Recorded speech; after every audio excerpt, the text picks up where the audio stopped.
Et salut les tox, comment ça va aujourd'hui? Un ciel tout bleu, les vaches qui font meu, tout va bien. Alors aujourd'hui on va aborder le thème de la rumination. Arrêtez de ruminer, c'est un peu une petite clé, tu vois, pour aller un peu mieux dans ton bien-être, quoi. Hein, ruminer le soir dans ton lit, penser à des choses, à tatati, à tatata, ça ne sert à rien. Il faut réussir à faire abstraction, d'accord? Donc, la rumination, c'est bien. La becquetance à idées noires, c'est bien quelque chose qui ne va pas aller dans ton sens à toi et ça va te stresser et te stresser, c'est une vache à lait du stress. Voilà, si tu veux être stressé, tu rumines. Hein? Donc voilà, après, à quelque part, il faut savoir prendre les choses en main et c'est pour ça qu'aujourd'hui, on va suivre cette petite vidéo ensemble.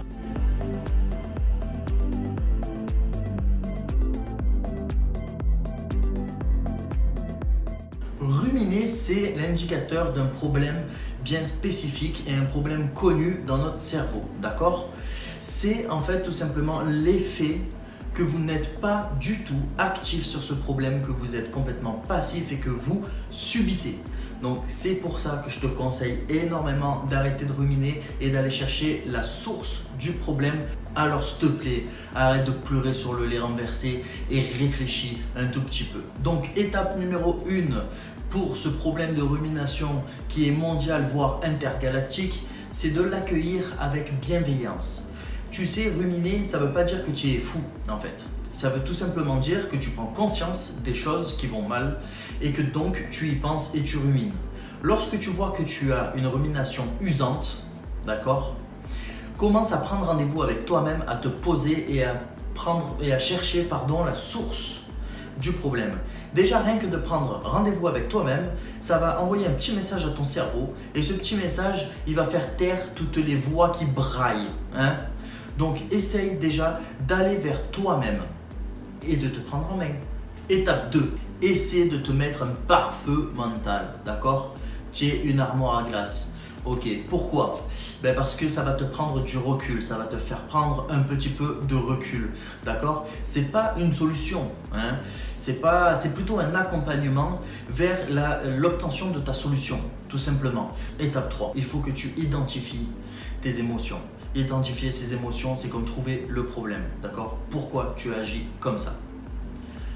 Il faut tenir des objectifs, écrire les objectifs, tenir les objectifs à moyen et court terme, d'accord? Pour éviter le stress, ça va diminuer ta source de stress, ça va augmenter ton bien-être et surtout, tu vas construire des environnements pérennes. Donc sur ton bout de papier, tu vas atteindre l'étape 4 où tu vas passer en mode solution. Et passer en mode solution, ça veut tout simplement dire que tu vas enfin trouver les résolutions de ton problème. Ok? Exercice super simple, c'est le pourquoi. Et tu remontes pourquoi. Tu remontes jusqu'à la source du problème et c'est comme ça que tu réussiras enfin à trouver et à localiser la vraie source. Étape 5, tu passes à l'action, tu poses des objectifs. Tu remplis tes objectifs, il faut qu'ils soient fixés dans le temps. Tes objectifs, c'est très important, ok?